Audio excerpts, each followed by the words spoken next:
Olá! Vamos para mais um vídeo? Nessa aula nós vamos conversar a respeito de sistemas de informação geográfica.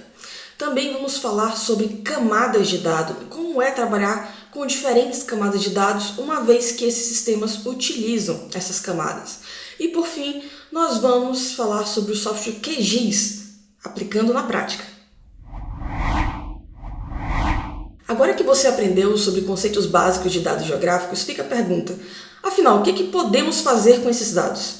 Olha, há tempos as pessoas já coletam dados de cidades para poder realizar estudos e influenciar políticas públicas. A diferença é que nos dias atuais nós temos uma quantidade e uma variedade de dados muito maior a respeito das cidades, incluindo dados educacionais. Além disso, nós temos novas formas de entender esses dados. Nós podemos, por exemplo, identificar e monitorar problemas e anomalias e também gerenciar recursos.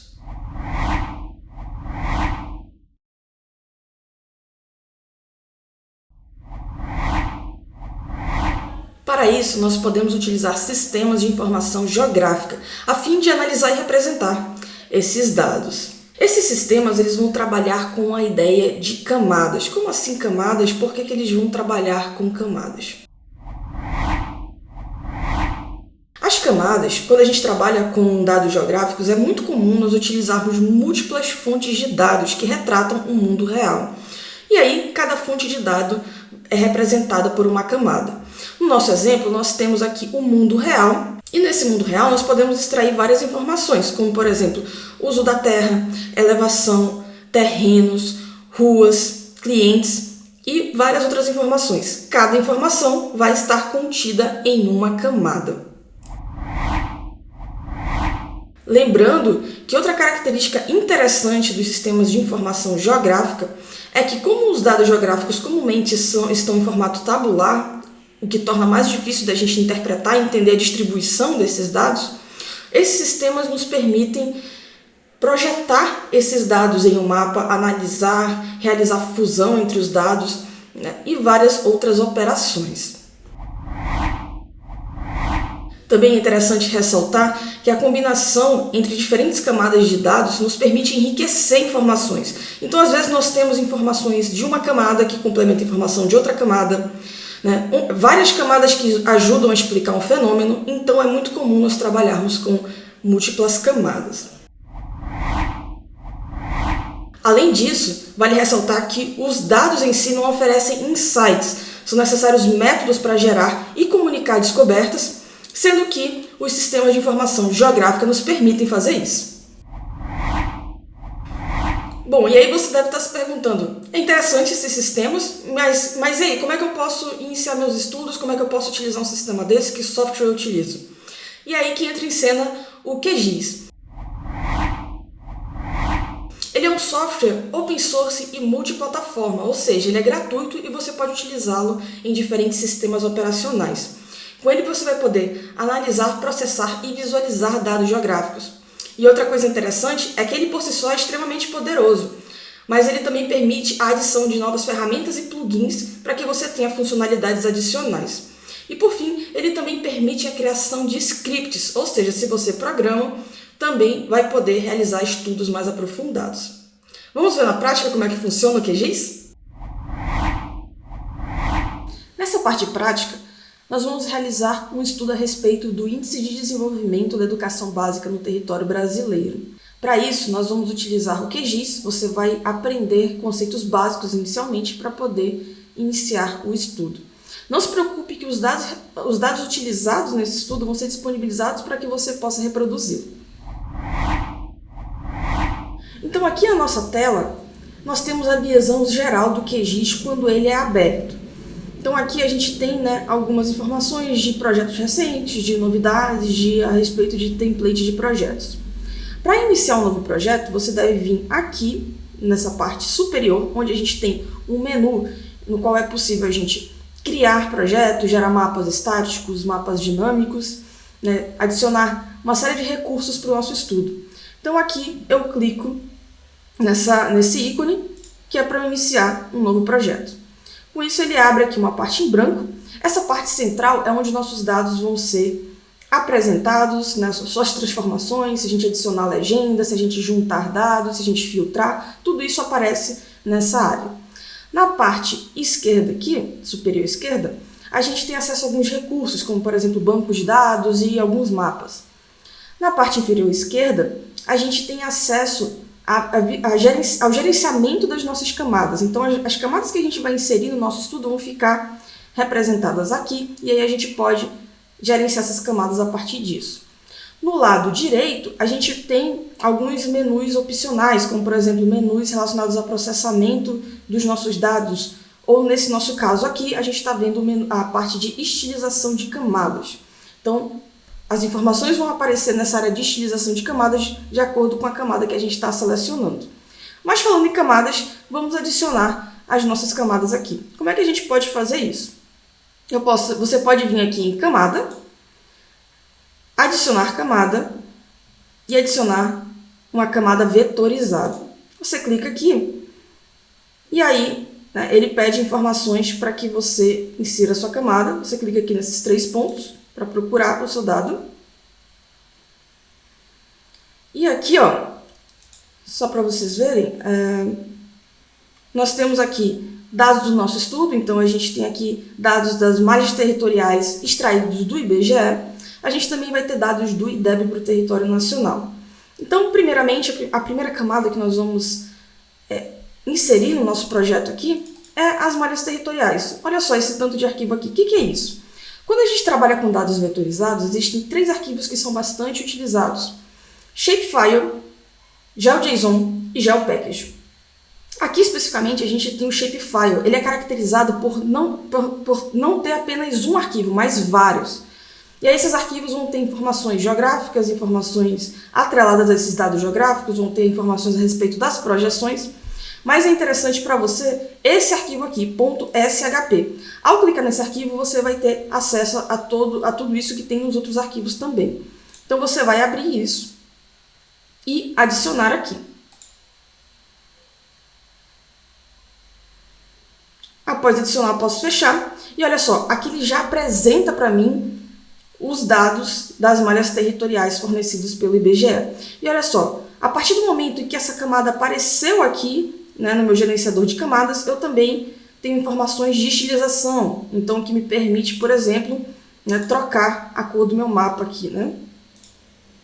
Posso aplicar essas alterações aqui no meu mapa. Então, ok. Eu não queria só essa malha territorial. Eu queria, por exemplo, um mapa de fundo para ficar interessante. Eu posso vir aqui no OpenStreetMap e adicionar essa camada. Então, agora eu também tenho o OpenStreetMap visualizado aqui na minha área do projeto, né? Mas olha só que interessante. A partir do momento que eu adicionei o OpenStreetMap, a outra camada sumiu. Por que isso? O QGIS, ele considera a ordem das camadas, né, para apresentá-las. Então, como o OpenStreetMap, a camada do OpenStreetMap é maior do que a BRUF 2020, o que aconteceu foi que a camada ficou abaixo da outra e por isso desapareceu. O que eu posso fazer? Eu posso clicar e colocar aqui para baixo. Quando eu faço isso, ele troca a ordem das camadas e aí a gente consegue visualizar a camada que estava abaixo. Ok, já tenho 2 camadas no meu projeto. O que mais eu posso fazer? Bom, a gente pode adicionar os dados do IDEB em si, né, para o nosso projeto. Então, eu vou aqui adicionar camada, e para os dados do IDEB, eles estão no formato CSV. Quando o arquivo está no formato CSV, né, ele pode não conter informações geográficas, que é esse caso. Eu vou clicar aqui, adicionar camada de texto delimitado. Clico aqui, e ele me pede para procurar esse arquivo. Eu venho aqui no IDEB,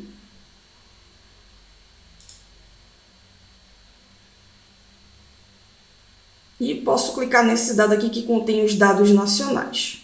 Posso abrir esse arquivo. Então, aqui vai ter várias informações, né, a respeito do IDEB do ano de 2005 até 2019. E aí ele pergunta algumas informações importantes aqui, como, por exemplo, onde estão as coordenadas, né? Onde é a latitude, onde é a longitude. No nosso caso aqui, a gente não tem essa informação. Não tem informação de latitude e longitude. Então, a gente fala, olha, não tem geometria embutida nesse arquivo. Então, eu apenas adiciono sem a geometria. A partir disso eu posso fechar. E aí ele cria a camada aqui no nosso gerenciador de camada, mas claro que ele não projeta aqui no nosso mapa porque a gente não tem informações, né, a respeito das geometrias. E aí, como é que eu posso, né, transformar essa camada, como é que eu posso inserir essa informação geográfica se eu preciso desses dados do IDEB? Você pode, olhando aqui, por exemplo, no BRUF 2020, clicando com o botão direito, você tem aqui, ó, Open Attribute Table, abrir a tabela de atributos. Entrando aqui, você tem a informação, lembra que eu falei logo no início? A informação atrelada à localização, essa é a informação atrelada à localização. Então, o que eu tenho aqui? O código da UF, né, que veio lá do IBGE, o nome da UF, sigla e o nome da região. Então, o que eu posso fazer? Já que eu tenho informação geográfica atrelada aqui ao nome do estado, o que eu posso fazer? Olha só. Se a gente for olhar como é que estão esses dados do IDEB, ele tem justamente o nome dos estados e as informações a respeito do índice. Então, o que eu posso fazer? Eu posso vir aqui, né, na camada BRUF 2020, clicar com o botão direito, Propriedades. Nessas propriedades eu tenho uma série de coisas que eu posso fazer, por exemplo, adicionar labels, ver informações a respeito dessa camada, né? Então, se a gente for ver informações, por exemplo, a gente vê aqui, ó, que é um multipolígono, né? Lembra que eu falei que pode ser um polígono, vários polígonos, né?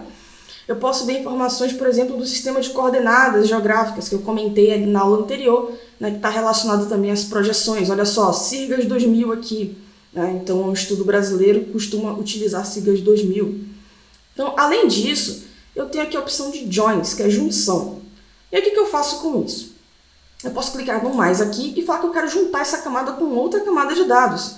E aí eu falo, olha, eu quero que você junte com a camada do IDEB, sendo que o meu campo aqui, o campo do IDEB é estado, e o meu campo é NMUF, né? Que é o nome do estado aqui, da unidade federativa. Então eu falo, olha essas duas colunas em cada camada de dados, e aí o que for em comum você junta. E aí eu posso adicionar outras coisas aqui também, como por exemplo, colocar um campo customizado, né? Por exemplo, o que vier do IDEB, eu posso dizer que ele sempre vai começar com IDEB underline e a informação do IDEB. Então eu dou um OK. OK com isso. Vamos ver agora se ele conseguiu fazer essa junção. Então eu venho aqui de novo no BRUF 2020, abro a tabela de atributos e olha só que interessante. Além das informações que ele tinha anteriormente, agora ele tem os dados do IDEB para cada estado. E aí com isso a gente consegue evoluir no nosso estudo. Mas isso vai ficar para a próxima aula. Recapitulando, nessa aula nós vimos o que é um sistema de informação geográfica. Também conversamos a respeito da importância de se trabalhar com múltiplas camadas de dados e demos os primeiros passos com o QGIS. Bom, eu fico por aqui. Espero que você tenha gostado desse vídeo. Aproveite para aplicar o que você viu aqui e nos vemos na próxima.